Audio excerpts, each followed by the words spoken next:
দীর্ঘ ২ মাসের অবসান কাটিয়ে আমার শাশুড়ি গ্রামের বাড়ি থেকে বাসায় চলে এসেছে। আর আসার সময় আমাদের জন্য অনেক অনেক কিছু নিয়ে এসেছে। হ্যালো, আসসালামু আলাইকুম everyone, this is Shanta from daily diary of Shanta. কী অবস্থা সবার?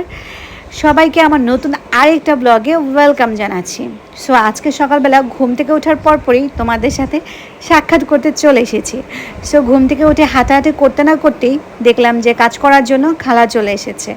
আর এই দিকে আমাদের ছোট্ট ছোট্ট এই মেম্বারগুলো চিকু পিকু সিম্বু, ওরা হচ্ছে ল্যাটায়া ঘুম দিচ্ছিল। তো এই ফাঁকে হচ্ছে আমি আমার নিজের জন্য একটু চা করে নিয়ে আসলাম। সকালবেলা আসলে চা না খেলেই মানে দিনটাই যেন ইনকমপ্লিট থাকে। আর এর মধ্যেই দেখলাম যে আব্বু নিচ থেকে গিয়ে বাসার জন্য কিছু ভেজিটেবল নিয়ে এসেছে। তো এই ভেজিটেবলগুলো আসলে আমাদের বাসার জাতীয় ভেজিটেবল, মানে 12 মাস এই ভেজিটেবলগুলো আমাদের বাসায় থাকে। যেহেতু আমার অনেকগুলো ব্লগে তোমাদেরকে আমি বলেছি যে আমার শ্বশুর অনেক বেশি হেলথ কনসিয়াস, সো প্রতিদিন সকালে মিক্সড ভেজিটেবল তার খেতেই হয়। সো এটা তার জন্যই হচ্ছে প্রতিদিন আমাদের বাসায় থাকে। সো ভেজিটেবলগুলো গুছিয়ে রেখে আমি হচ্ছে দুপুরের জন্য রান্না বসিয়ে দিয়েছি। এক চুলায় আমার অলমোস্ট ভাত হয়ে গিয়েছে, আর আরেক চুলায় হচ্ছে আমি আমার নিজের জন্য একটু টমেটো চাটনি করছিলাম। এই টমেটো চাটনিটা আমার অনেক অনেক পছন্দের, মানে সারা বছর দিলে আমাকে সারা বছরই আমি খেতে পারবো। সো এই টমেটো চাটনিটা কীভাবে আমি করেছি সেটা আমি অন্য কোনো ব্লগে তোমাদের সাথে শেয়ার করব। টমেটো চাটনি রান্না শেষ করে তারপরে হচ্ছে আমি ডাল রান্না করে নিলাম।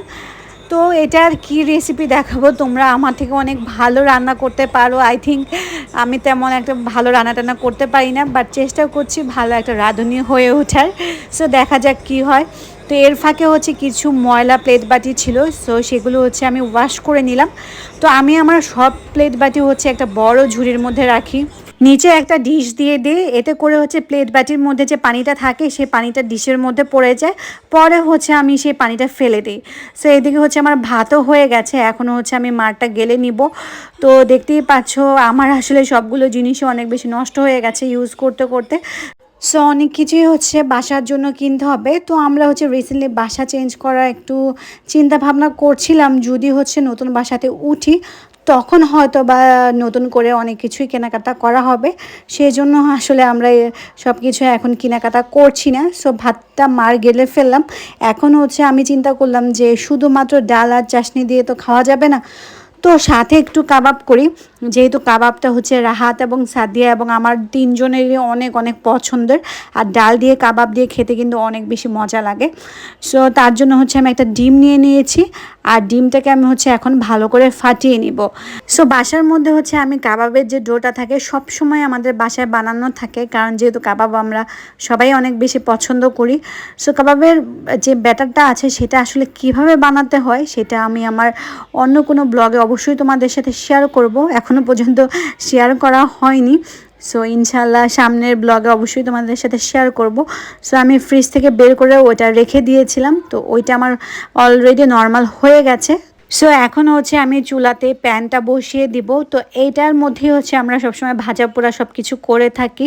তো এর আগের দিন হচ্ছে আমি একটু পিঠা ভেজেছিলাম, তার তেলটা রয়ে গেছে। সো আমি তেলটাকে আর নষ্ট না করে এই তেলটা দিয়েই হচ্ছে আমি আমার আজকে কাবাবটা বানাবো। শুধু শুধু তেল নষ্ট করে আসলে কোনো লাভ নেই, তাই এই তেলটাই আমি এখন ইউজ করব। সো এই তো আমি কাবাবগুলো দিয়ে দিয়েছিলাম এক এক করে, এখন জাস্ট পাল্টিয়ে নিলেই হচ্ছে আমার কাবাবটা হয়ে যাবে। সো রান্না করার সময় চুলার পাশটা একটু নোংরা হয়ে গেছে। সো তোমরা আবার কিছু মনে করো না, বলো না যে আপু অনেক বেশি অপরিষ্কার। আসলে বাচ্চা সামলিয়ে ঘর সংসার সামলিয়ে যতটুকু সম্ভব আমি চেষ্টা করি ক্লিন করে রাখার জন্য। আর আসলে কি আমি যেটা আসলে ভিডিও সেটাই তোমাদের সাথে শেয়ার করি। আমি যেটা ক্লিন থাকে না সেটাও শেয়ার করি, যেটা ক্লিন করি সেটাও শেয়ার করি। মানে একদম গোছানো পরিপাটিভাবে আসলে সব কিছু শেয়ার করা হয় না। সো তোমরাও অবশ্যই রান্না করার সময় একটু চুলার পাশটা একটু অবশ্যই নোংরা হয়ে যায়। সো আশা করছি তোমরা ওইটা কেউ নেগেটিভভাবে নিবে না। সো এখন হচ্ছে আমি ওয়াফিকে খাবার দিব, যেহেতু লাঞ্চের টাইম হয়ে গেছে। বাট এমন সময় কলিং বেলটা বেজে উঠলো, আর দরজা খুলেই দেখলাম যে আমার শাশুড়ি চলে এসেছে গ্রাম থেকে।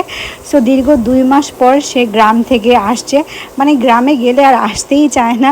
সো আসার সময় দেখলাম অনেক কিছু নিয়ে এসেছে আমাদের জন্য। শেষমেশ মুরগিটাও যে সে এত দূর থেকে বহন করে নিয়ে আসবে এটা আমি আসলে একদমই ভাবতে পারিনি, টোটালি আনএক্সপেক্টেড ছিল। তারপর দেখলাম যে অনেকগুলো হচ্ছে তাল নিয়ে এসেছে, মানে বস্তা থেকে তার অনেক কিছু বের করছে। তারপর দেখলাম যে অনেকগুলো পেয়ারা নিয়ে এসেছে, তাদের নিজেদের গাছের বাদাম নিয়ে এসেছিলো। সো অনেকগুলো বাদাম, যেহেতু আমার শ্বশুর প্রচণ্ড বাদাম খেতে পছন্দ করে এবং ওয়াফিয়াও অনেক বাদাম খেতে পছন্দ করে। আম্মু আসার পর ফ্রেশ হয়ে তারপর রেস্ট নিয়ে একটু তালগুলো থেকে তালের রস বের করে ফেলেছে। এখন হচ্ছে আমরা একটা বড় কড়াইয়ের মধ্যে হচ্ছে এই তালের রসগুলোকে জাল করব। এটা মিনিমাম 2 দিন পর্যন্ত আমাদেরকে জাল করতে হবে। আর 2 দিন পর্যন্ত যদি আমরা জাল করি, এটা একদমই পারফেক্ট একটা কনসিস্টেন্সিতে চলে আসবে।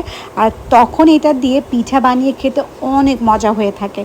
সো তালের পিঠা রেসিপি অবশ্যই আমি তোমাদেরকে সামনের কোনো ব্লগে অবশ্যই দেখাবো। সো তালটা আমার অলমোস্ট এখনের জন্য জাল হয়ে গেছে। এখন হচ্ছে আমি এটা রেখে দিব চুলা বন্ধ করে। তারপর হচ্ছে আমি দেখলাম যে পেয়ারা যেটা এনেছে, এখন হচ্ছে আমি সেটা খাবো। আর এইদিকে ওয়াফিয়ার কাণ্ড দেখো, সে তার নিনার জন্য বক্স আলাদা করে বাদাম ভরছে। সে বক্সটা নাকি তার নিনার কাছে নিয়ে যাবে, এটা হচ্ছে শুধুমাত্র নিনার জন্য। মানে এখানে এসেও তার নিনার প্রতি ভালোবাসা কিন্তু একদমই কমেনি। সো এই তো ছিল আমার আজকে সারাদিনের একটা টুকটাক ব্লগ। আশা করছি তোমাদের কাছে ভালো লাগবে। সো যদি ভালো লাগে please don't forget to subscribe my channel. নতুন ব্লগে আবার দেখা হবে তোমাদের সাথে। সে পর্যন্ত সবাই ভালো থাকবে। আল্লাহ হাফেজ।